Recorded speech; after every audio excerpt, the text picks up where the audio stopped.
first impulse is to run. And when there's no place left to run, pray. Pray like there's no tomorrow. Because for the people dying all around you, tomorrow will never come. No one knows where to hide, how to save themselves, how to survive. Bodies beyond number. A firestorm of violence and madness. The terrible vengeance of God. It is the Black Death of the Middle Ages. The greatest biological disaster in the history of mankind. It is, as one witness testifies, the end of the world.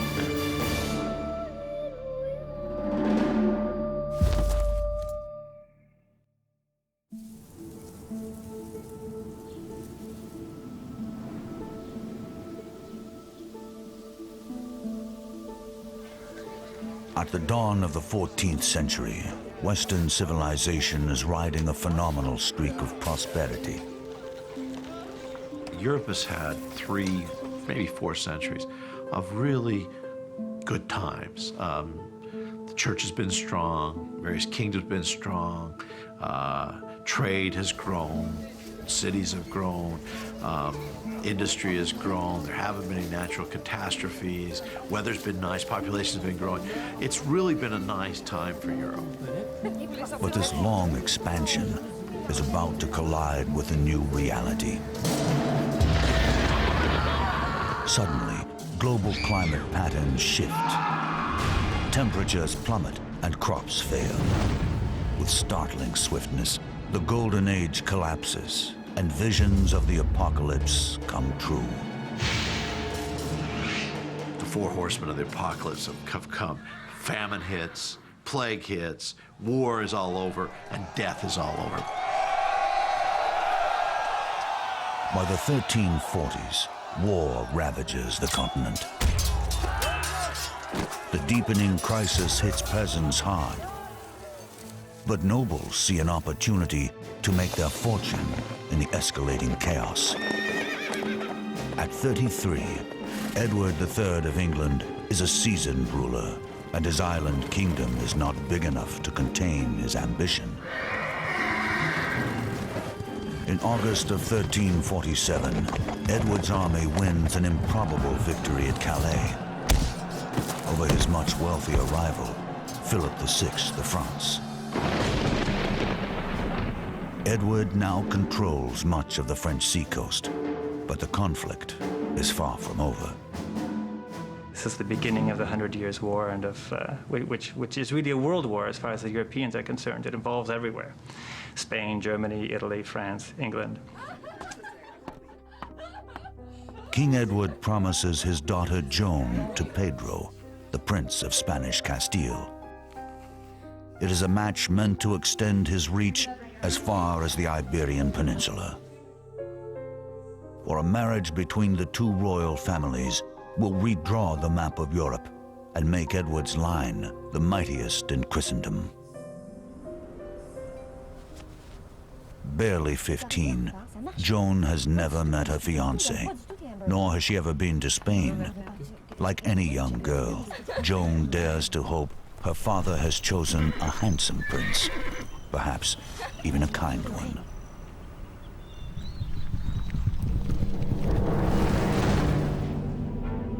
" 400 miles to the south, in Avignon, France, Pope Clement VI, God's representative on earth, considers his own prospects.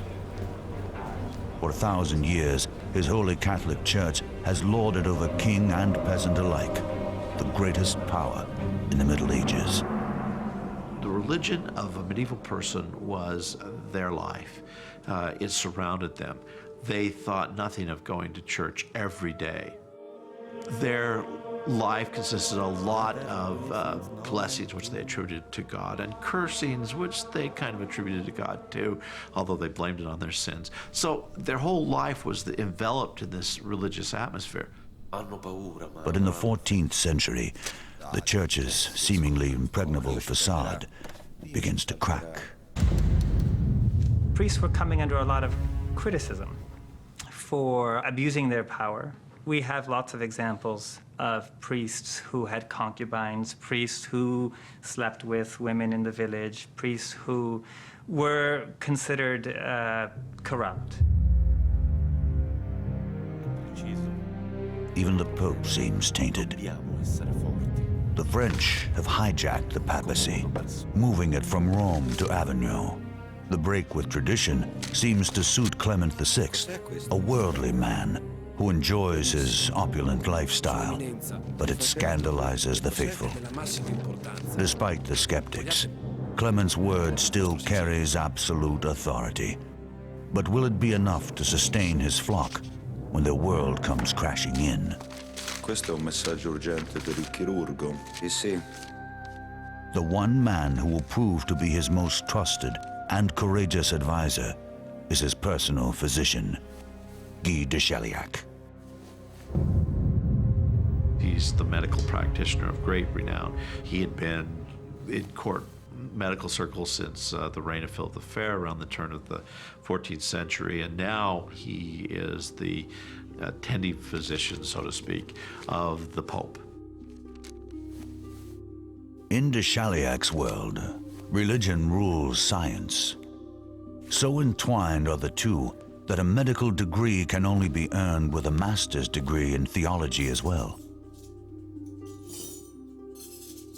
But neither his medical texts nor his Bible will prepare de Chauliac for the horror to come.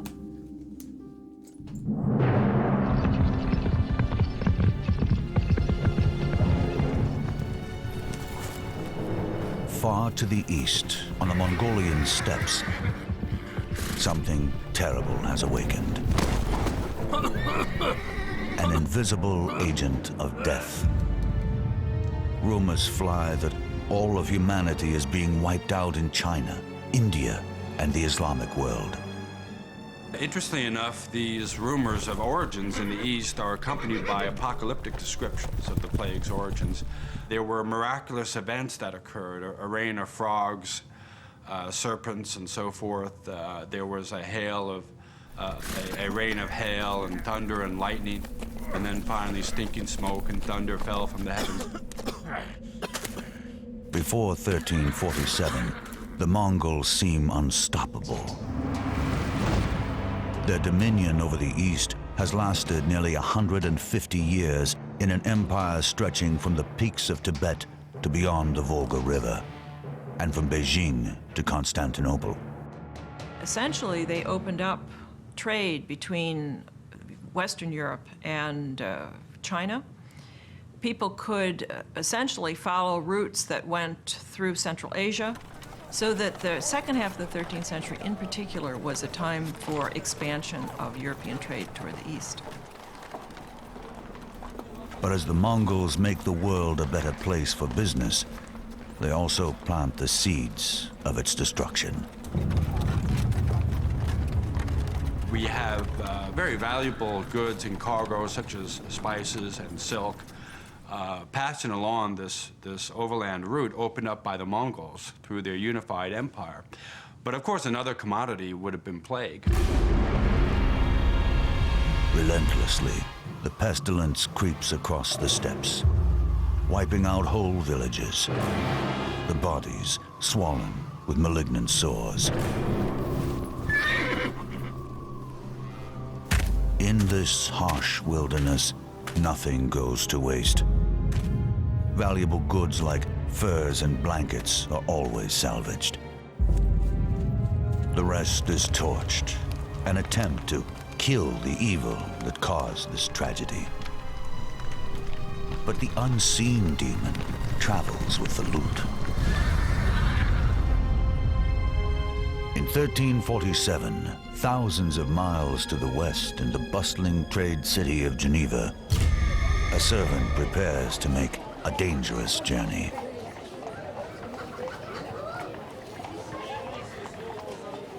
In a society defined by the doctrines of the Christian Church, he is already at risk. His name is Agamett, and he is a Jew. Jews had to have the explicit invitation and permission of the king to be in a town. They were, in a way that no other medieval person was, owned and directly dependent upon the king or a great noble like a bishop. At his lord's bidding, Agamot will venture hundreds of mountainous miles to Venice, where he can purchase luxuries which are unavailable in the common market stalls of his home. But his expedition also takes him into the darkest events of history. In England, a rider is approaching the end of another daunting journey. A troubadour, he has traveled for weeks, all the way from Spain. He is a gift from the Prince of Castile, sent to amuse his betrothed, the English Princess Joan. He will sing her songs of love on her wedding voyage to Castile, a romantic gesture for the pleasure of a young girl. On the way to Castile, Joan and her entourage plan to stop on the French coast and visit their estate in Bordeaux. A favorite among the 12 children born to her father, Edward III, Joan has lacked for little in her short life. On this momentous voyage, her dresses alone require an entire ship. Along with many distinguished clergymen and diplomats, 100 bowmen will make the journey to protect this precious cargo. But their precautions will come to nothing. Within a year, almost all of them will be dead. Even now, the invasion has begun, carried on the lowly backs of small stowaways. A ticking bomb, it will bring this beautiful world crashing down.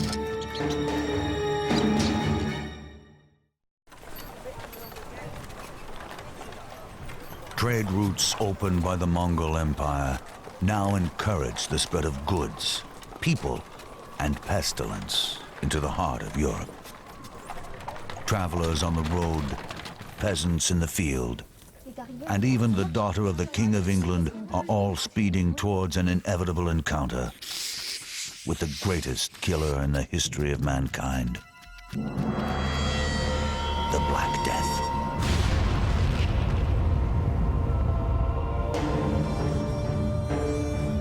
At the end of the Mongol trade routes lies the port city of Kaffa on the Black Sea, starting point for merchant ships en route to Italy.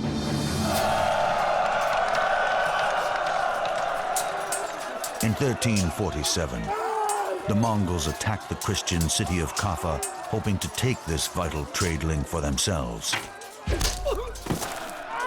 At first, it seems as if the town will fall to the relentless assault. But in the heat of hostilities, the Mongols suddenly confront a virulent new enemy, plague. It inspires them to launch a final desperate plan. The Mongols got the plague and had to call off the siege.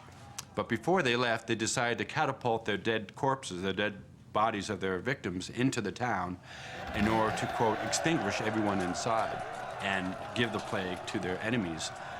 And apparently this is how the plague was communicated by the Mongols to Europeans. It just may be the first incident of germ warfare in recorded history. While the story might be more legend than fact, the Mongol pestilence spreads to the townspeople of Kaffa. The plague is fairly slow-moving for an epidemic disease. In 15 years, given the vast stretches of the steppe and the thinness of the population, would be about the right time to get it to Kaffa. But while these facts seem clear, a mystery remains. After such a slow beginning, how does the plague spread to Europe so fast? Many historians believe it hitches a ride on merchant boats bound for Europe, and its first port of call is the island of Sicily.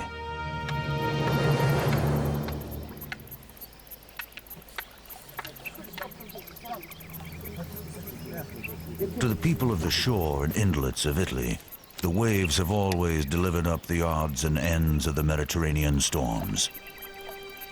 But this year, something different washes ashore.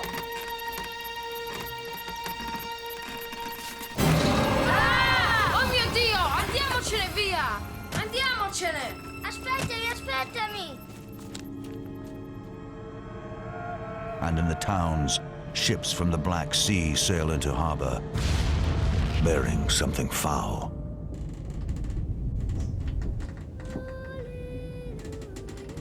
Below decks, the Italians find a cargo of corpses. The few survivors are reported to have sickness clinging to their very bones. Mio Dio, che male è questo? When the townspeople realize the danger, they try to banish the plague ships from their harbor, but it is too late. The plague has already taken hold, and the dying begins. This is no ordinary illness. It is disgusting and painful. Its victims fall into terrible fever and dark despair. Initially, it would have been difficult to tell the early symptoms of Black Death from a very heavy flu-like, what we would consider to be flu-like symptoms, and fevers, chills, and the high temperature. And then there would be a second stage where there would be development of the welts, the swelling of the buboes.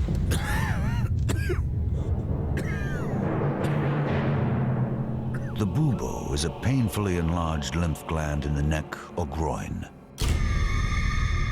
They become black and can swell to the size of an orange.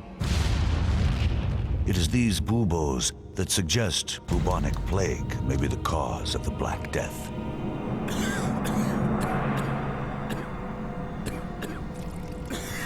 Its spread can be very, very rapid. It can cause septic shock. Your blood pressure will drop very rapidly. See multi-organ failure. The vascular system can become leaky and you can have hemorrhaging. The buboes themselves are very, very painful. It's a very awful way to die.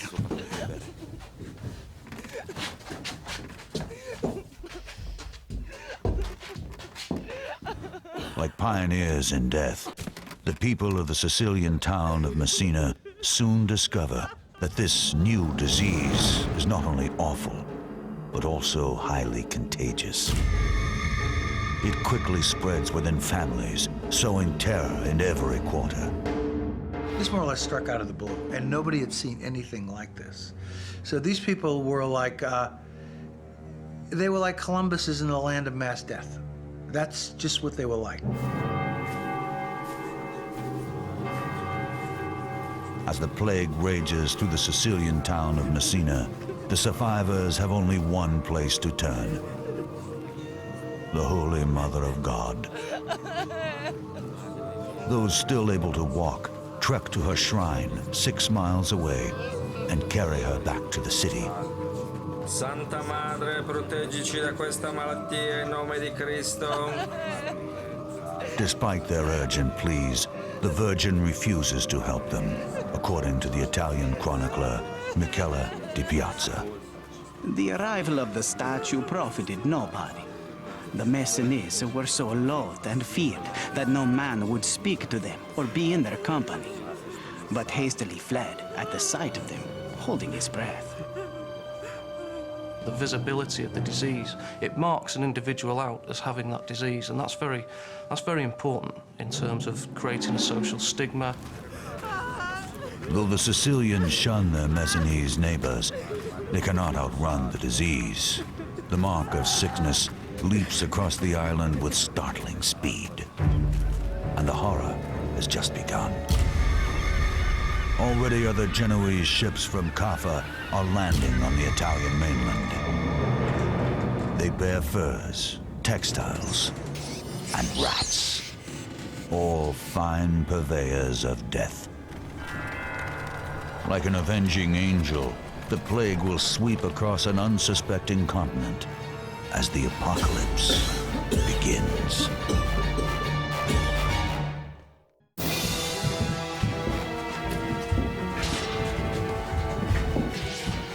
Europe now faces the greatest threat ever known to mankind. Swift and deadly, it seems to come from nowhere and everywhere. As it reaches Italian shores, people are utterly defenseless.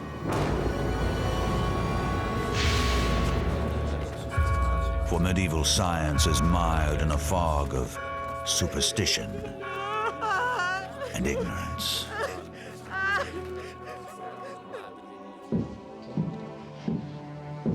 Guy de Chauliac is surgeon to Philip VI, King of France, as well as Pope Clement VI, who resides in Avignon, France.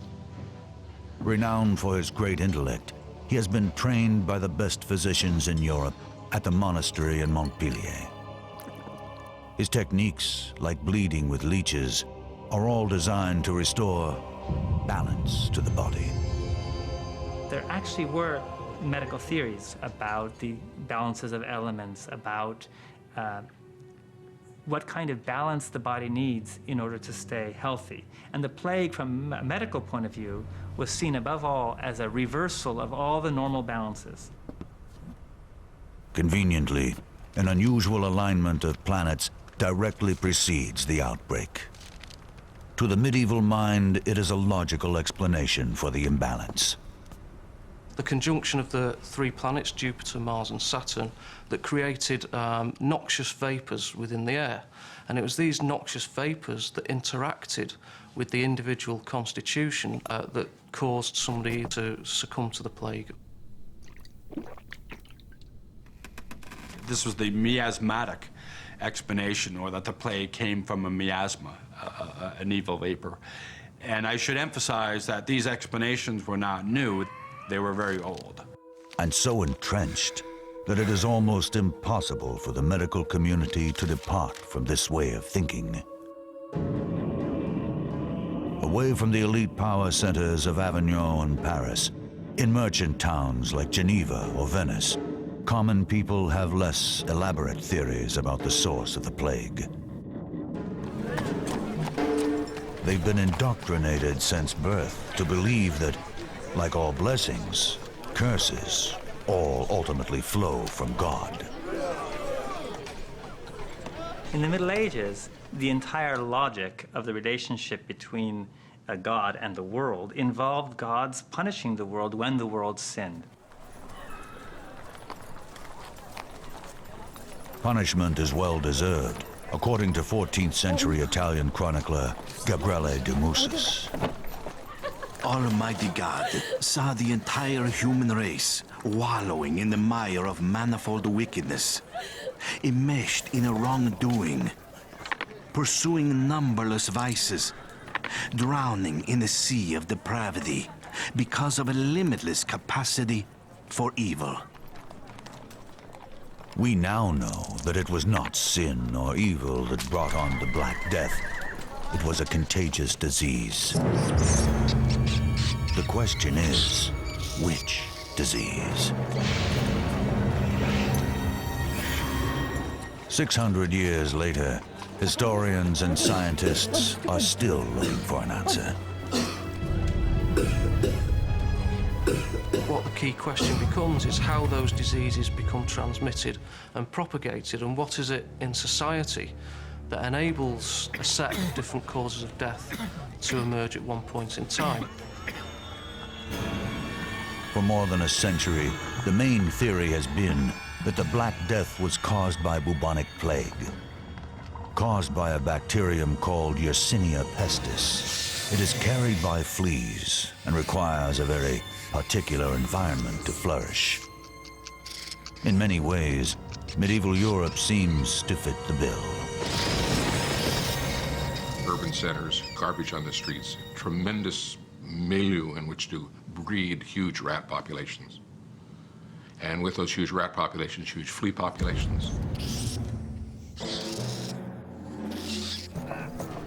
A single flea bite injects the victim with Yersinia pestis bacteria.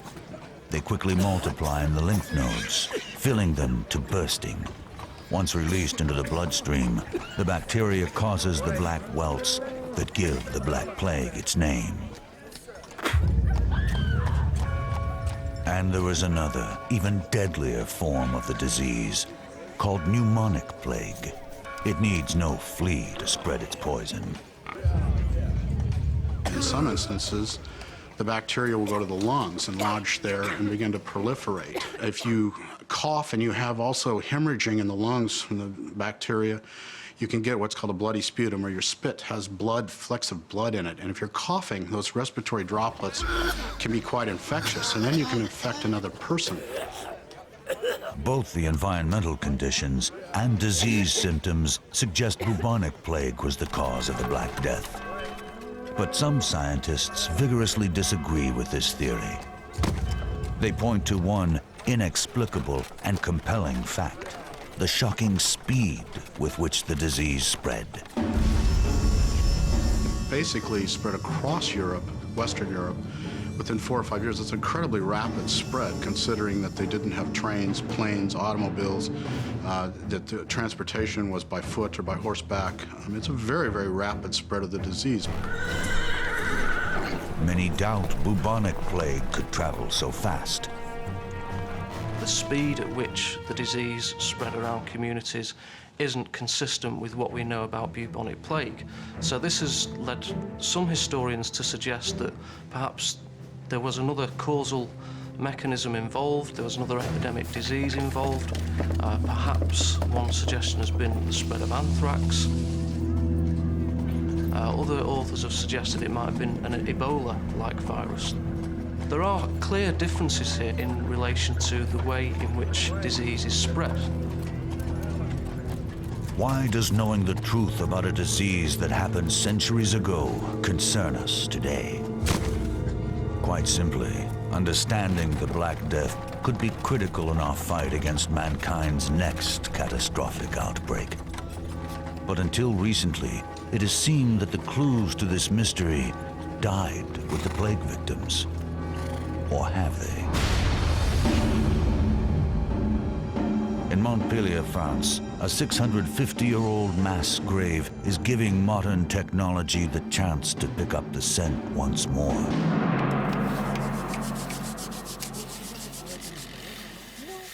A contemporary team of French researchers exhumes the bodies of plague victims, breaking new ground in a new scientific frontier. Black Death studies are still young. It used to be thought Black Death couldn't get anything out of a skeleton. It was a tissue disease. All we have are the bones. Couldn't get anything from it. Now with DNA, with some of the other things that we can get out of bones, there's some possibilities. It's still very, very controversial, but there's some possibilities that we might learn more and more. The researchers are mining for biological treasure, the teeth of plague victims. Like a locked box, a tooth seals in the DNA of organisms traveling in the bloodstream at the time of death, including, perhaps, the very agent of death. On a trouvé quelque chose, je crois que c'est important. Les dents sont entières. They took the teeth out of the skulls. Then they examined the tooth pulp for evidence of the presence of the plague bacteria, Yersinia pestis. And according to their results, these sequences were obviously Yersinia pestis DNA, but they were somewhat unique. And it provided the only really objective evidence that we have that the Black Death might indeed have been caused by Yersinia pestis. The French results bring the mystery of the plague one step closer to its solution. But more study must be done, more graves investigated. The scientists' work will continue.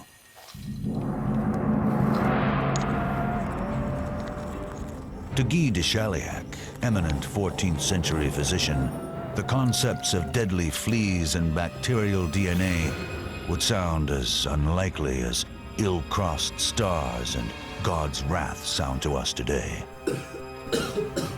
Yet all he has are his charts of the stars and his own quick wits to battle the greatest peril the human race has ever known.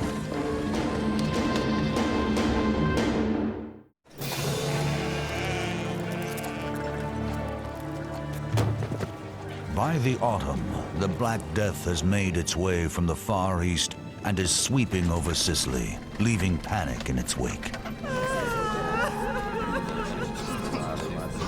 It is a disaster without precedents, as if God himself has deserted his children.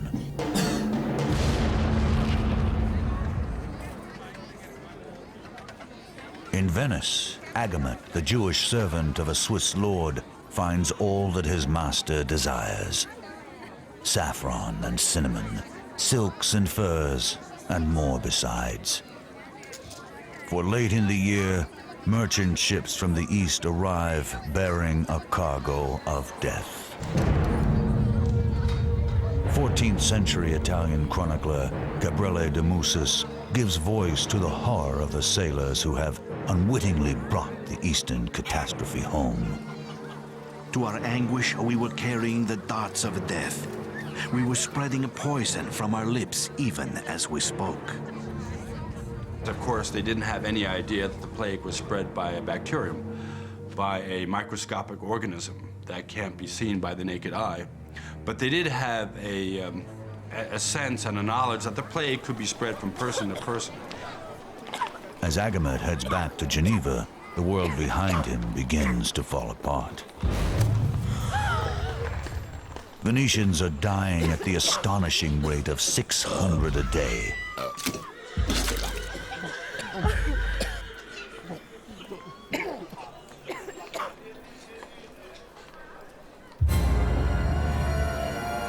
In January of 1348, the plague enters France through ships trading at Marseille. It sails over water to Spain. In Barcelona, 60% of the population perishes. You could imagine a person, let's say a sailor, working in the dock area, being bitten by an infectious flea. They would get on their ship, and then they could travel on their ship. And they wouldn't become sick for, again, 2 to 6 days. So there's the potential for people to move around, move from one area to another before becoming ill.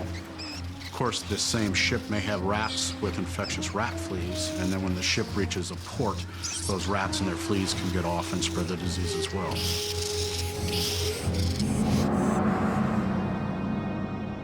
By early spring, the Black Death travels up to the mouth of the Rhone River to Avignon, where the Pope resides. Vignerin, je vous en supplie. La maladie frappe à la porte. Docteur, notre permis protéger. Though Guy de Chauliac urges him to flee, Clement VI reportedly refuses to leave his palace. By August 1348, the plague reaches Paris.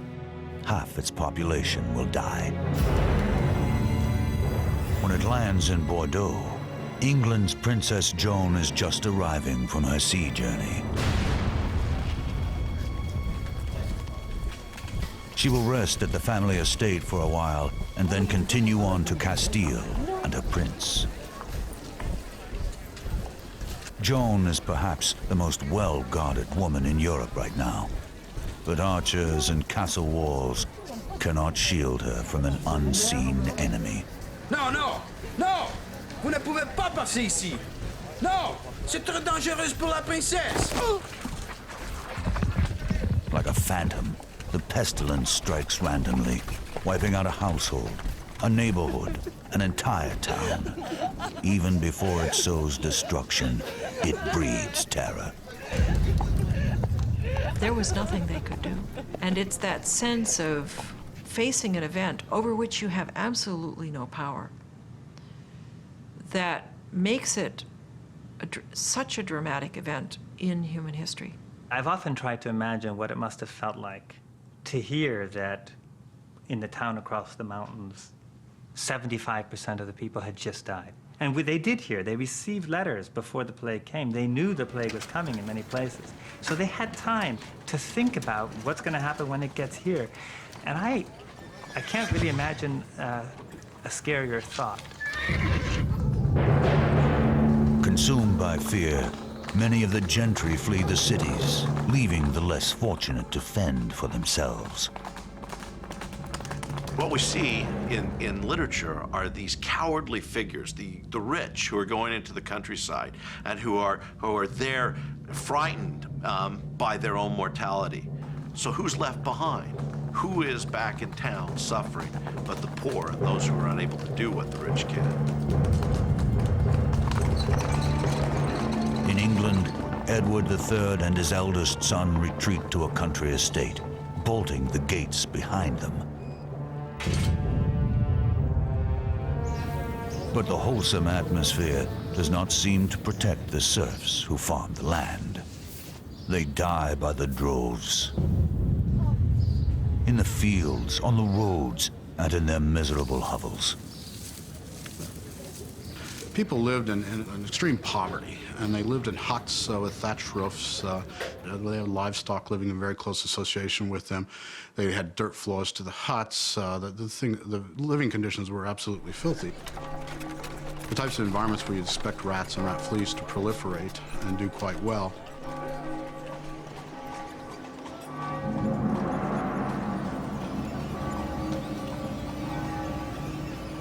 As conditions worsen, the church too seems to fail its flock. Fearing contamination, some priests refuse to administer last rites to the dead.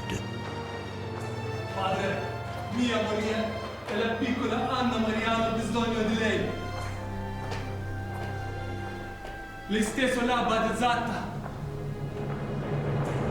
For medieval people, to die without last rites is a more terrifying prospect than death itself.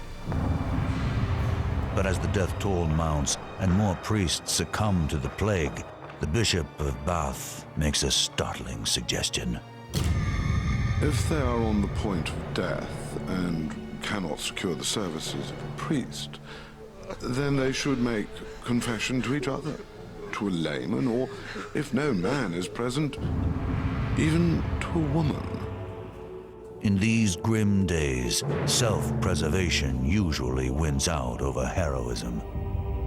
Not even family ties can bind the healthy to the sick, as one of the great writers of the age, Giovanni Boccaccio, witnesses.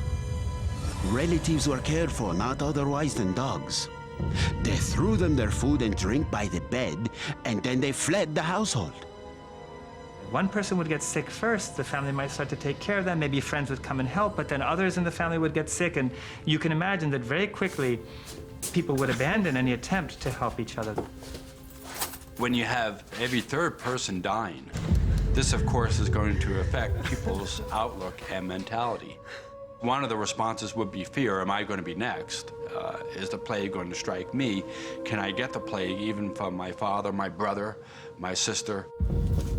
The lack of compassion appalls Sienese chronicler Agnolo de Tora. Father abandoned child, wife, husband, one brother, another. For this illness seemed to strike through breath and sight. And so they died. The death rates were so high that basically people's faith was shocked or rocked to the core. Many of the teachings they'd been given by the church didn't seem to give them any comfort or seem to be applicable to the situation. Everyone was dying. It didn't seem to make any sense. The very fabric of society is unraveling, and no one seems to know how to weave it back together. This was God's vengeance on humans for their wickedness and sin. What better way to respond to that than by an extraordinary penance that would take away that sin? And so, in their terror, the people turn to religious zealots who whip themselves in a brutal imitation of Christ's own suffering. Their fanaticism will lead the crowds further into hysteria, persecution, and mass murder.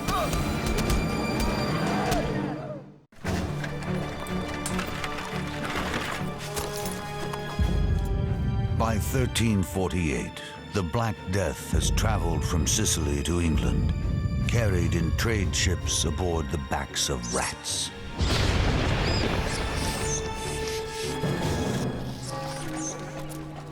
Already it has claimed the lives of millions. In every village, in every farm, the corpses pile up in staggering numbers, creating a new crisis: how to dispose of the dead. If you lose 10% of 95,000 people, think about that. That's 10,000 people. How do you bury 10,000 people that have been lost in a very short period of time? Where do you find the people to take them? Where do you find the people where do you find the carts to take them?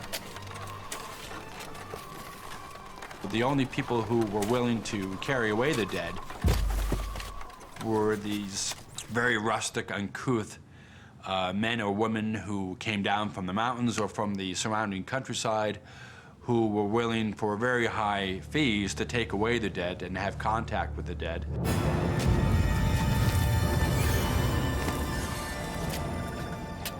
The smells must have been very difficult, and people tried to accommodate that by having fires and, having sweet smells around. They tried to cover up the smell of death, but you can only go so far with that. In 1349, graves must be found for nearly 300 people a day in London. The situation is even worse in Avignon.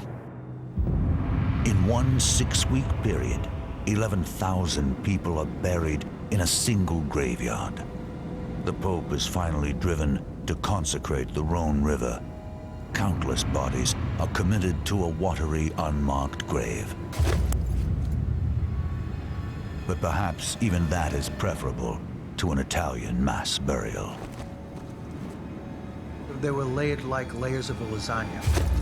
They would put the bottom layer, sprinkle a little dirt, a second layer, sprinkle a little dirt, third layer, sprinkle dirt. In Siena, in the Tuscany region of Italy, the toll is literally unbearable.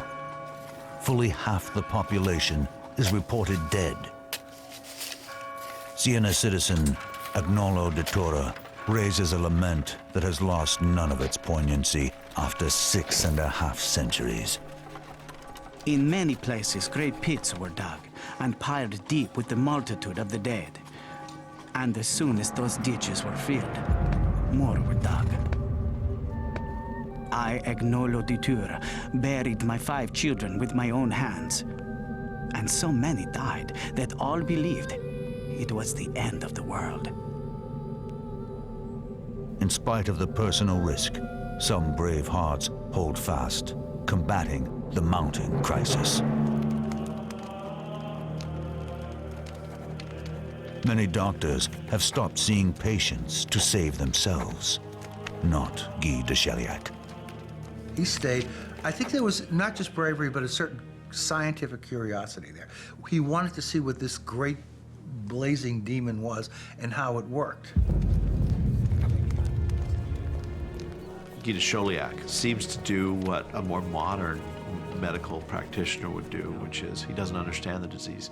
So he takes part in helping individuals with the disease until he gets it, and then he writes about it. In his remarkable journal, the careful surgeon catalogues all the symptoms of the disease while making note of which treatments seem to be most effective.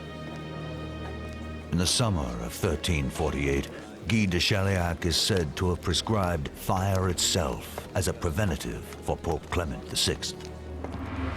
4 great basins of oil and wood are set ablaze on either side of the Pope's throne, a fortress of flames against the ravages of the plague. It gives us this image of the Pope running from society, so to speak, sequestered in an interior room that is now blazing hot with fires built up around him. Clemens formed his own hell, if you will, in order to keep out of plague's reach.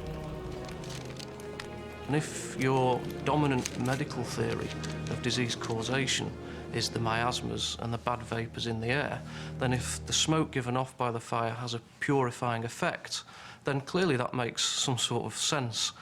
in terms of warding off infection. Whether by fire or luck, the Pope survives the plague. But Princess Joan, the favorite daughter of the King of England, does not. Like almost half the population of Europe, she falls victim to the Black Death.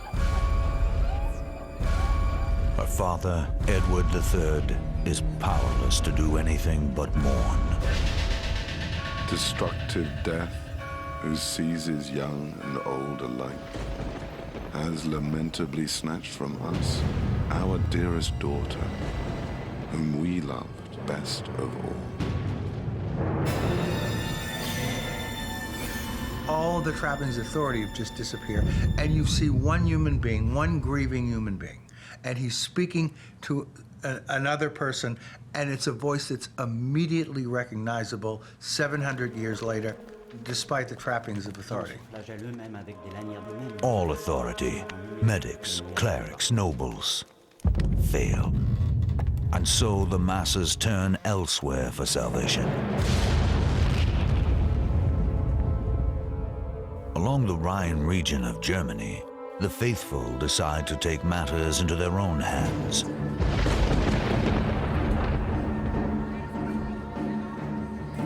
They are known as the Flagellants. Fanatics who think they can win God's mercy by imitating Christ's bloody passion.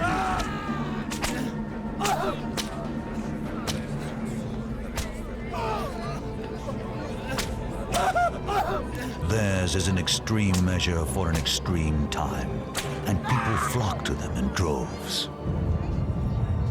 People looked upon the Flagellants as helping to ward off the disease, as perhaps their extraordinary penance might avert God's wrath and take away the plague. The notion of flagellating oneself might have a particular appeal, a very dramatic method of, a painful, dramatic method of scourging oneself of the sins in the expectation that you might not be alive tomorrow. In groups as large as 1,000 men, the Flagellants commit themselves to a master for 33.5 days to mark their Savior's years on earth. Forsaking bath, bed, and sex, they piously march from city to city, performing gruesome masochistic acts before appreciative throngs. In his journals, the French chronicler Jean d'Yvennet writes, "The penitents scourged themselves with whips of hard-knotted leather with little iron spikes. Some made themselves bleed very badly between the shoulder blades, and some foolish women had clothes ready to catch the blood and smear it on their eyes, saying it was miraculous blood."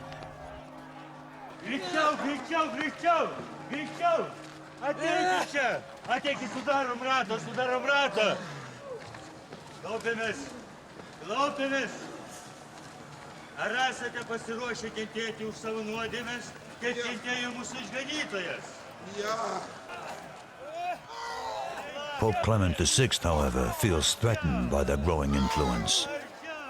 The Flagellants were suspected by the organized religious establishment. Their coming to a place often created a lot of commotion, and sometimes it was accompanied by even movements against the town authorities or other groups. Religious reform, too. As the plague progressed, one senses that all the institutions in medieval society, including most notably the church, were shown to be the plague showed them to be as powerless as, they were just like everyone else, as the poorest peasant. This juggernaut will be hard to stop. The medieval masses are ready for a miracle, and the Flagellants seem ready to deliver. That's what the flagellant processions and the sermons that attended them created. This moment of heightened, messianic, apocalyptic, now is the time expectation. In 1348, a maelstrom of hate more vicious than even the Black Death itself erupts. Shock gives way to a witch hunt. Someone must be responsible for this catastrophe, and they should pay. In a torrent of hysteria and fear, the crowds target the helpless and innocent in a bloodbath of biblical proportions.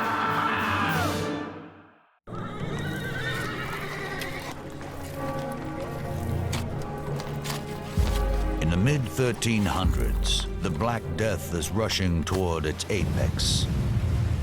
Already it has cut a path of destruction from Sicily to England. Convinced that God is punishing the world for its wickedness, the towns set out to purge themselves of all forms of sin. The first thing they would do is pass urban reform ordinances. No gambling, no swearing, put the prostitutes out in a house in the countryside, clean up your act. Maybe that will avert the plague.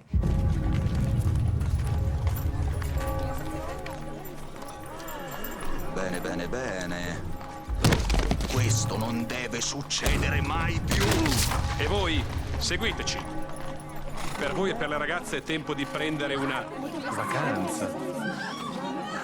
In many towns, like Pistoia, Italy, town fathers combat the plague with new laws, changing the treatment of the dead. Ordinanza numero 3. I cadaveri non potranno essere rimossi dal luogo della morte prima che vengano chiusi in una cassa di legno. Ordinanza numero 5. Che nessuno abbia l'ardire di portare cadaveri all'interno della città. Ordinanza numero 30.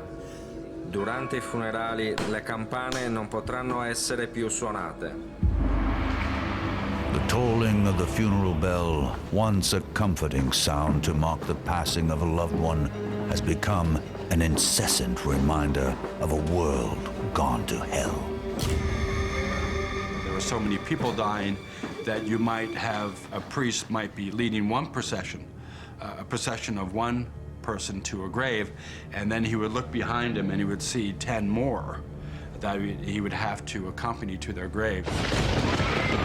So there was a mass death, so much death, in fact, that people, in a sense, became inured to it or hardened to it, that now funerals became the occasion of witticisms and jollification. But in Germany, the escalating death toll brings out something even worse in people. The extreme violence of the flagellant movement.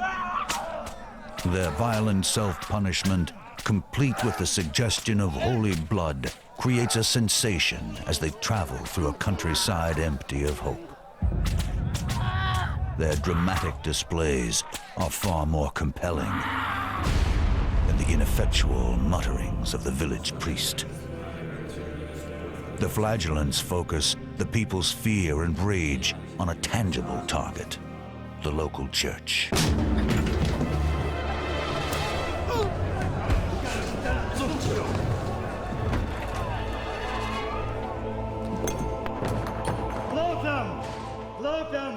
Believing their bloody sacrifice earns them God's grace, flagellants claim to perform Christ-like miracles.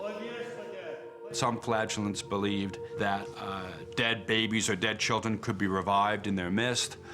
There's also a famous story of a cow talking as a miracle ascribed to the flagellants.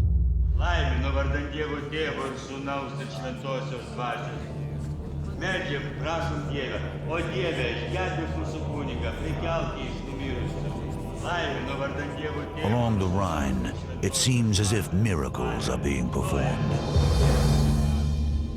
While in Avignon, France, the very heart of Christendom, 400 people are dying a day.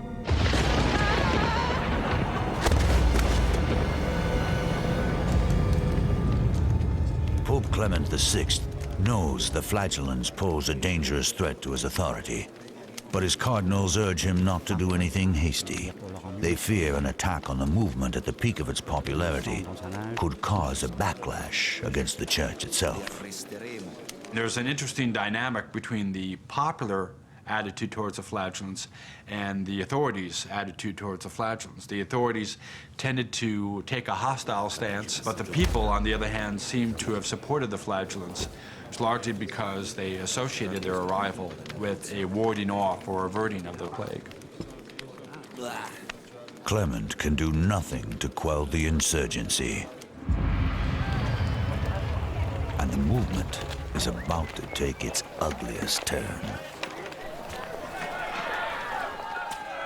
These processions could be experienced by ordinary people, ordinary Christians, as a totally transformative moral experience that uplifts them and that makes them feel that they have the strength and the energy to make their city or their town a better place, whatever that takes. It may take swearing that you'll never gamble again. It may take throwing the prostitutes out of the city. It may take expelling the Jews or even burning them. The Jewish merchant Agamet has traveled through hundreds of miles, devastated by the plague. But ahead of him waits a greater horror, a bloodbath of epic proportions. It's human nature, I suppose, to look for a scapegoat in times of crisis. Jews always seem to be the scapegoat, and in the Black Death they were as well.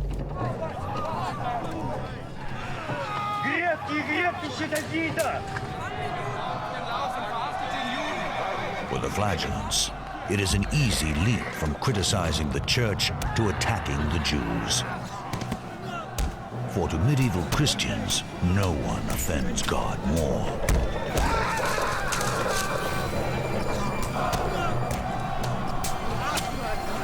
There is a whole history of blood libels against the Jews, a whole history of persecution of the Jews by Christians during the Middle Ages. Betrayed by his distinctive clothing which marks him as a Jew, Agamet is taken to town officials for questioning. He is not alone, according to 14th century chronicler Jean de Venette.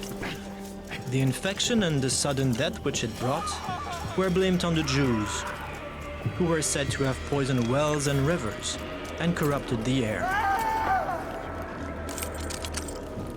Beim Beutel, den dir der Rabbiner gegeben hat.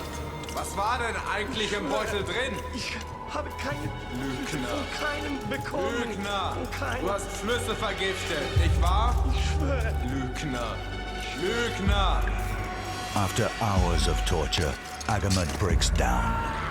He falsely confesses that a rabbi did give him a pouch filled with venom, which he used to poison the wells. They were forced to confess that no Jews are innocent. All Jews are guilty. They're all part of this conspiracy. No one can be cleared of these charges. De Venette reports that confessions like Agamet's fly up and down the Rhine. Accordingly, the whole world brutally rose against them. And in Jewish communities, many thousands were indiscriminately butchered, slaughtered, and burnt alive by the Christians.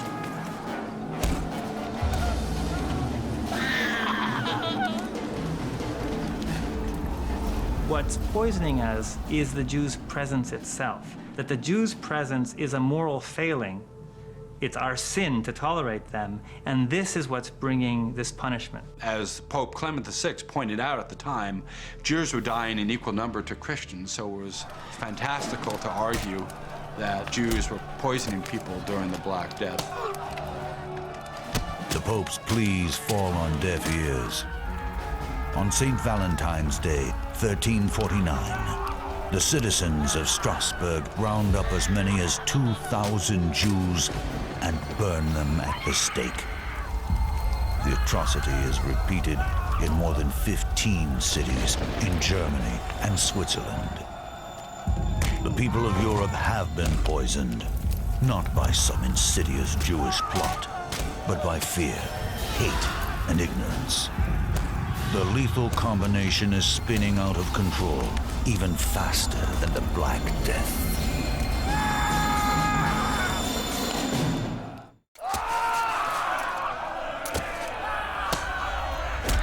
In the winter of 1349, Christians in Germany, France, and Switzerland turn on their Jewish neighbors in a horrific massacre intended to appease an angry God.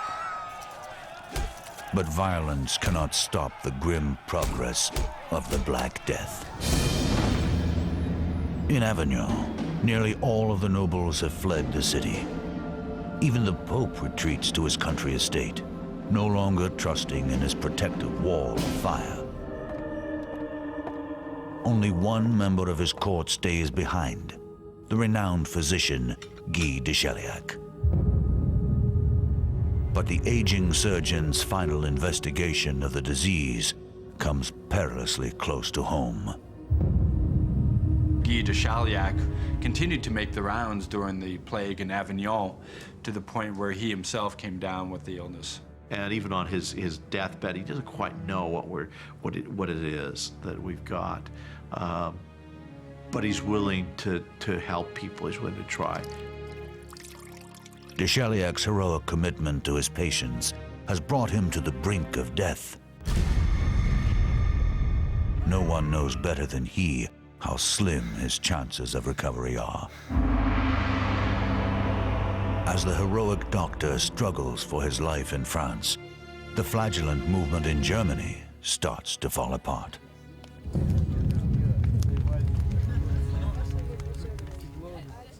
Originally made up of pious zealots, the flagellants now attract outlaws. They greedily hoard loot stolen from the churches and openly consort with rowdy women. One gets the sense from some of these stories that in some of these villages, the flagellants were almost treated like rock stars, and that there might be what would be after flagellant parties. The sight of the blood, the stripped down bodies and the sweat and the lean muscular frames and all of that, no doubt aroused many young female peasant hearts. That and the fact that you just had so much emotion loose at that moment in time. It is simply too much. The authorities finally move against them. In October 1349, Pope Clement VI calls for the flagellants to disperse and is roundly ignored.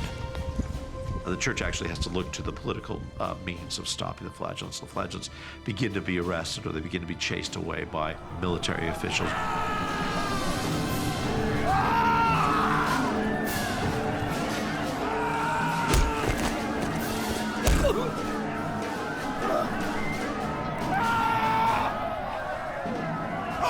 Some masters, now called Masters of Errors, are even seized and beheaded. Wir befinden dich für schuldig. Du hast Unglauben verbreitet. Du bist zum Tode verurteilt. Soll Gott deine Seele schützen.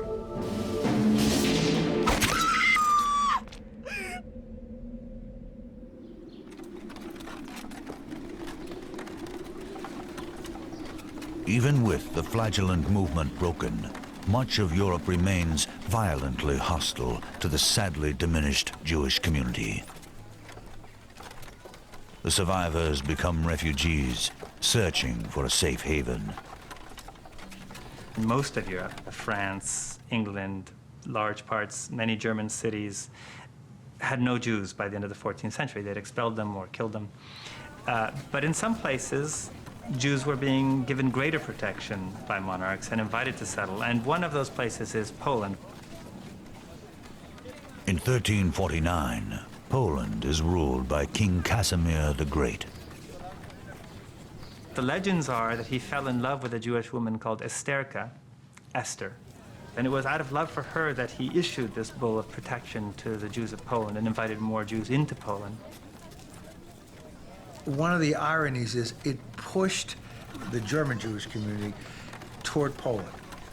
And 700 years later, that sort of came full circle again with the same group of Germans.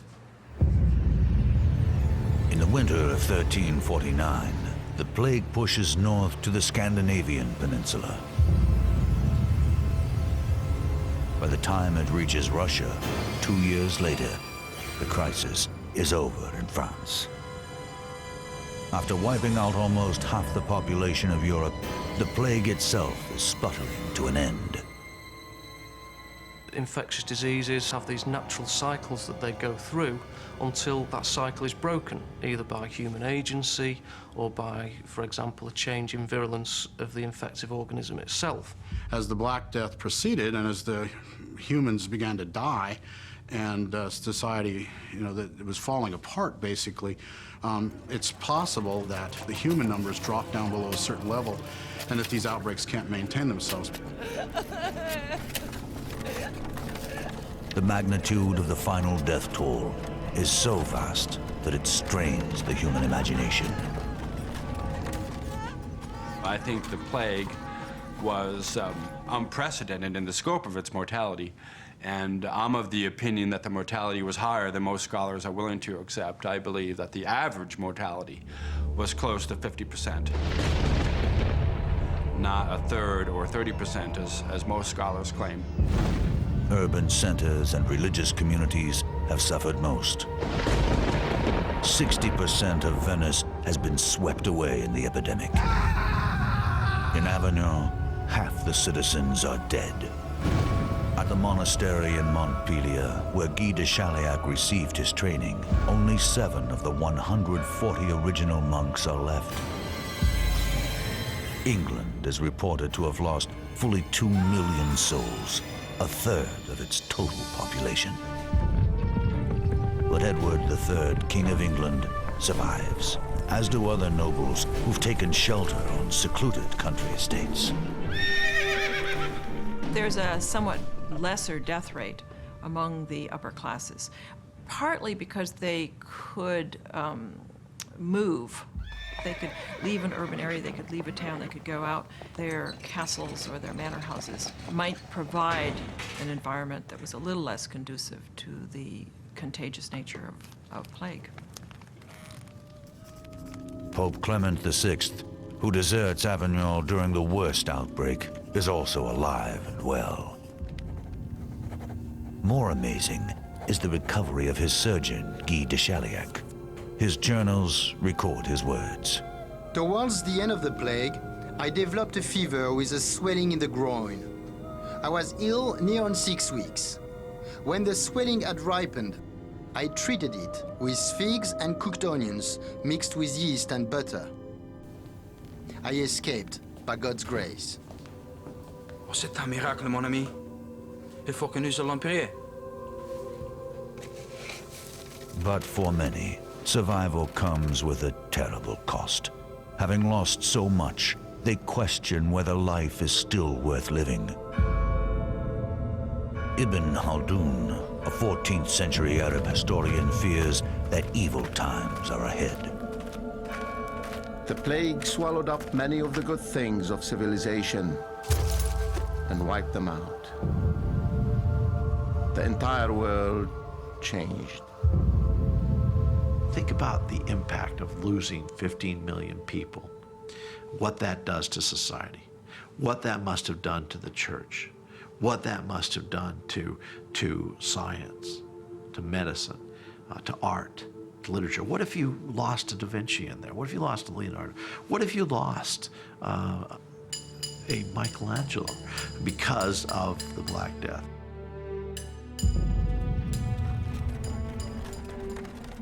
You can look almost anywhere and see the traces of this loss of a third, a half of humanity.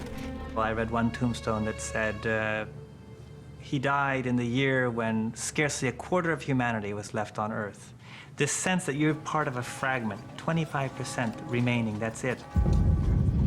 This is the only time in recorded history that every single person in the known world, without exception, has watched their closest loved ones die in agony. The sorrow and isolation devastate the Italian poet Petrarch. Consider what we were and what we are. Where are our dear friends now? Where are the beloved faces? There was a crowd of us. Now we are almost alone.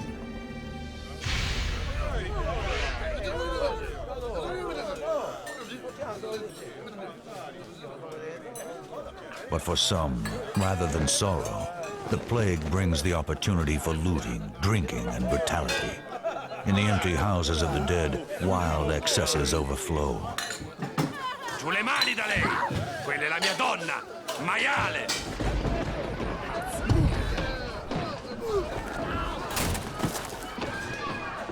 Florentine historian Matteo Villani is outraged. Men gave themselves to the most disordered and sordid behavior more than ever before. They rushed headlong into lust.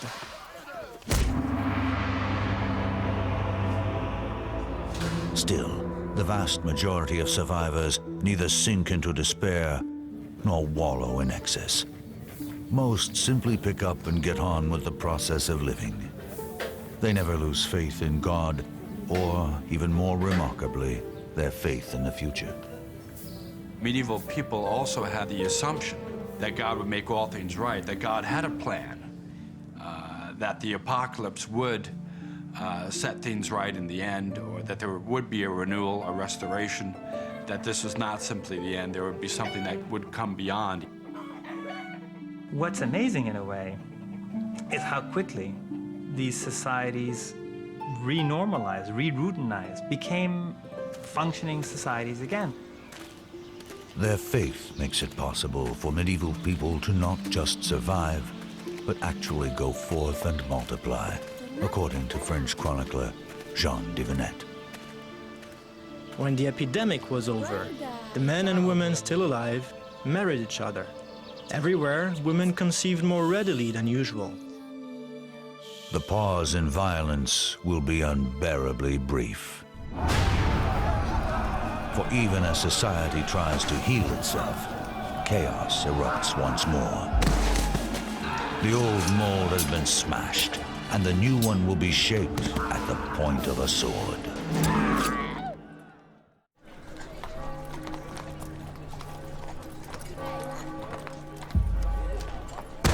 In all of human history, only a few events are watershed moments, when everything can be identified as either coming before or after. The Black Death is one of these.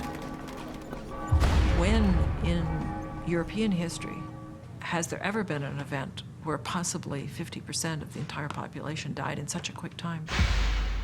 It's an event like this which we can barely wrap our minds around. How is it that you can wake up one morning and be dead by the evening? The heart-sick survivors have no choice but to go forward, for pain and loss have shattered the past.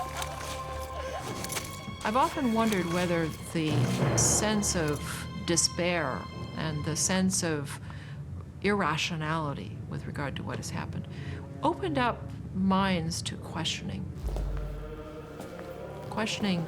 authority, but questioning how we understand God, and questioning to what degree there is an authority that we can all turn to. The plague cracks the church's 1,000-year-old stranglehold on religion. Many nobles decide to take their faith into their own hands. Some families began to hire private chaplains, so that there seems to be a kind of privatizing of religion that takes place. While the plague turns some survivors closer to God, others look for new answers in science.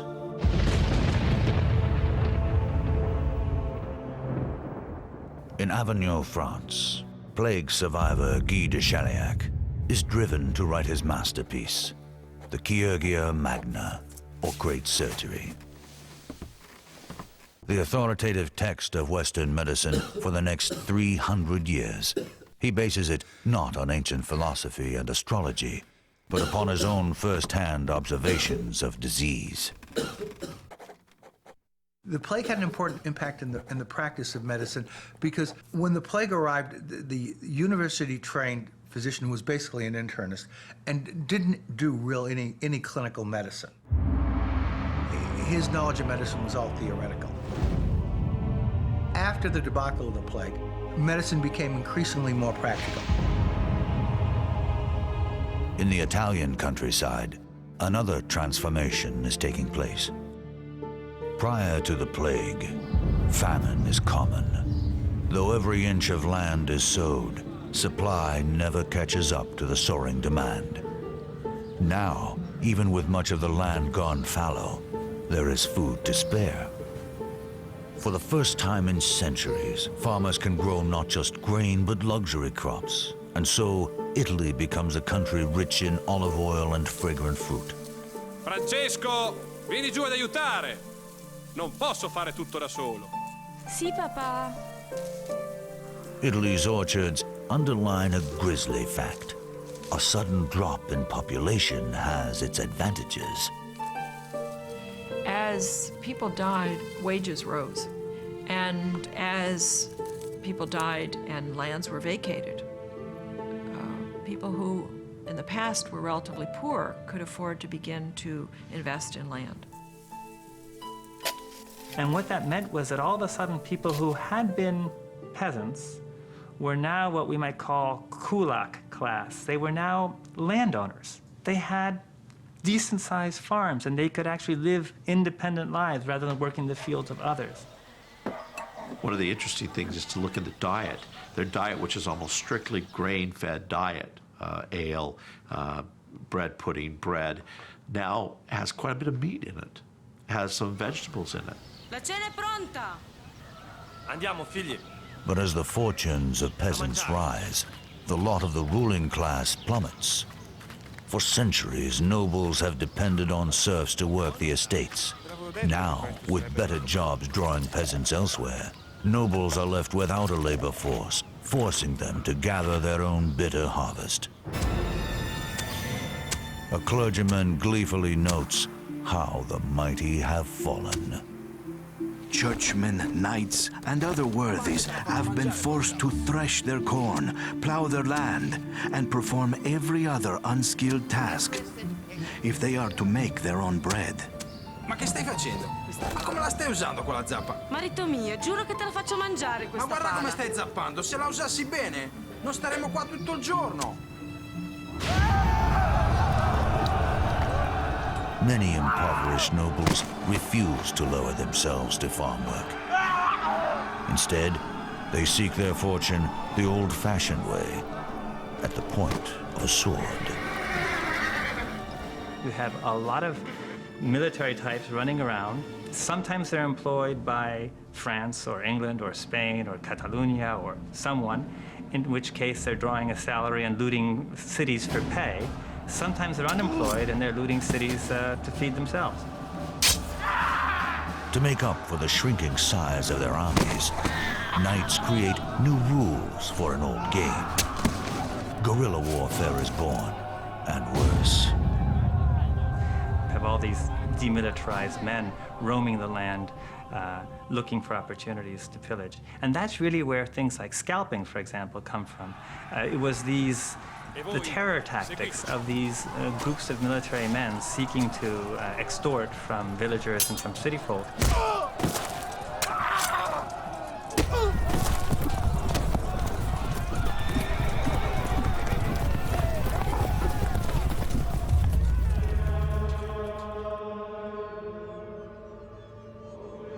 The repercussions of a smaller workforce ripple into the more peaceful pursuits of commerce and industry as well.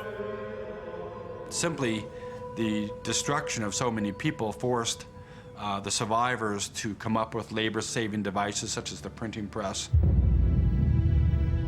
Industries that used to rely heavily on surplus manual labor, like the cloth industry, which used to be able to count on lots of dislocated peasants who didn't have land because there were so many people and the land was fixed. They can't rely on that labor, so they start to turn to other kinds of solutions, technological solutions, like mills.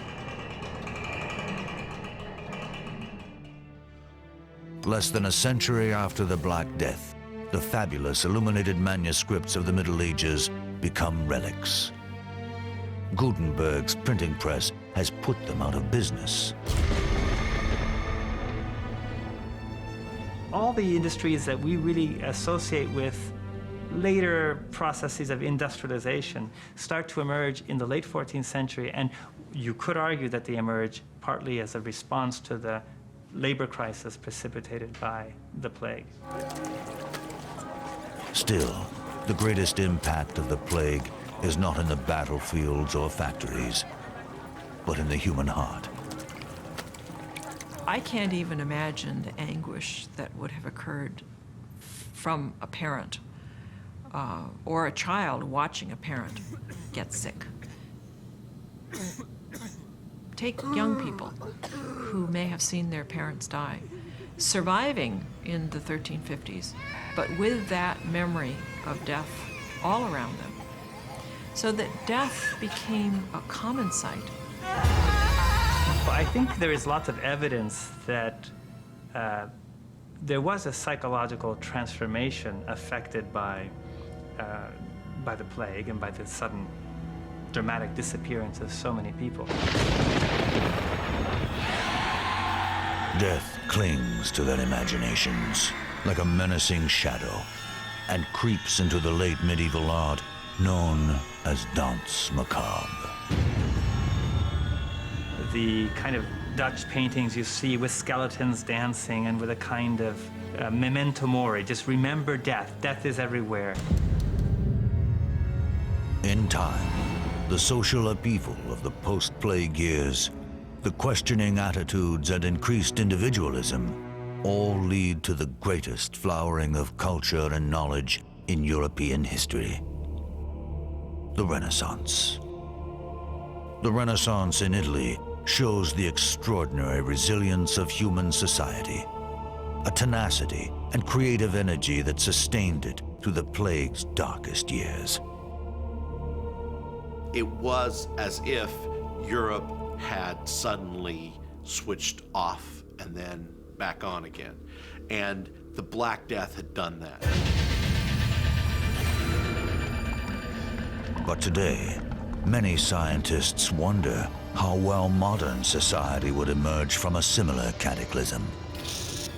For killer microbes still exist in remote regions, waiting for a host to take them to our modern population centers.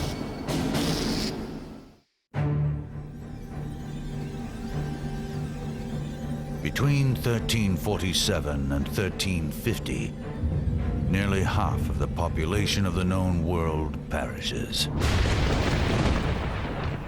Nothing before or since. No earthquake, no war, no weapon of mass destruction has ever caused such mortality. The ultimate enemy are microbes. And man has no reason to think that because of his superior intellect, if it really came down to a battle, he would necessarily win.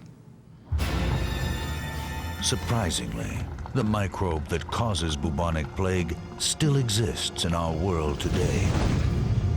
In Saudi Arabia, North and South Africa, parts of South America, and the United States. In 1900, the microbe hitches a ride from its perennial breeding grounds in China aboard merchant ships to California, spawning an outbreak of bubonic plague in the United States.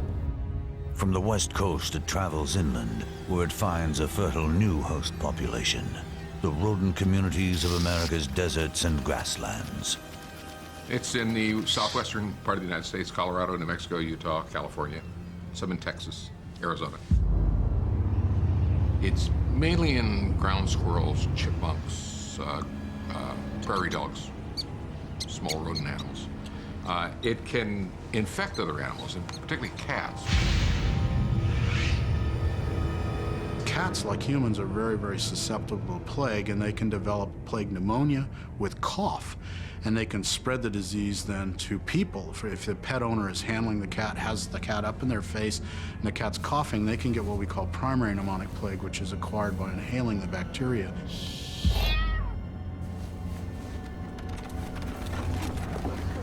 When the Black Death ravages the people of the 14th century, the only effective treatment seems to be a miracle.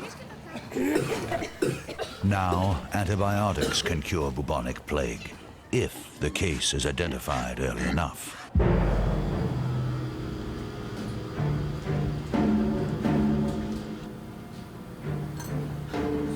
began immediately tracing contacts, looking for whoever might have been in contact with this person might have been exposed. And then quite often these people get prophylactic antibiotics to make sure the disease doesn't spread. Yersinia pestis, the microbe that causes bubonic plague, is well known and understood. What worries disease watchers are the unknown microscopic killers, diseases poised to emerge and spread through modern populations. Things entering into the food chain, things changing hosts that you'd never dreamed would change hosts, things appearing in unlikely areas. AIDS, SARS, valley fever, avian flu, and Lyme disease all appear in modern populations simply because things change. Microbes are given an opportunity and they take it. Lyme disease really was let loose because suburban forests in the Northeast were being cleared for suburban sprawl. So it's the same phenomenon. I mean, we're doing that today. We don't know what agents we're going to let loose.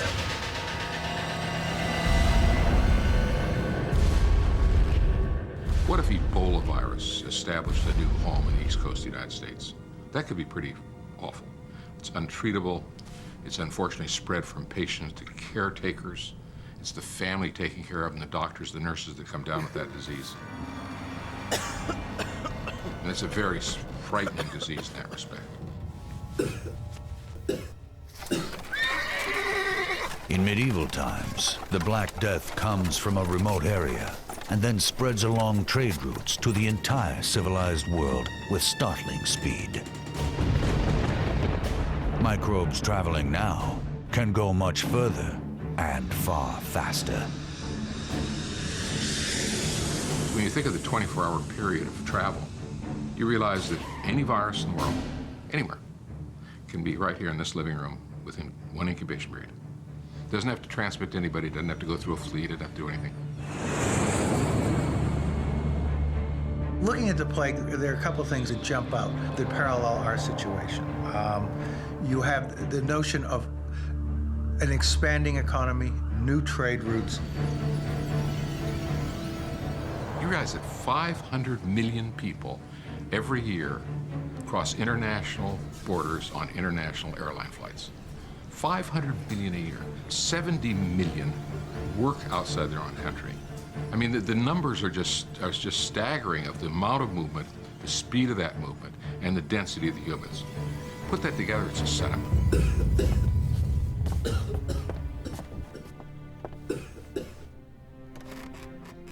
Hampered by religion and superstition, medieval scientists like Guy de Chauliac are hopelessly unprepared for the Black Death. Many experts fear that when confronted with a catastrophic epidemic, modern science will be equally surprised. If you took something like the plague of the 14th century, where people are dying in their homes, in the streets, and all over the place, I'm not sure we'd handle it. I hope we'd handle it better, but I'm not sure we'd handle it terribly much better than the people of the medieval period did. We don't have a lot of redundancy in the system. We don't have surge capacity, as they call it. If something goes wrong, you know, the capacity is not there to really handle it. There's absolutely no way that organised health systems could cope with an epidemic of the proportions of the Black Plague. In the end, history can only tell us what has come before. Terror and violence. Heroism and self-sacrifice. Restoration and renewal. These are the legacies of the Black Death. The plague is a kind of mirror in which we can actually see how a society coped with a clear medical human disaster. When that mirror is held up to our own times, the vision is cloudy and troubling. For man's ultimate enemy is still out there somewhere, no less deadly than it was 650 years ago. That it will awaken is certain. That we will be ready is not.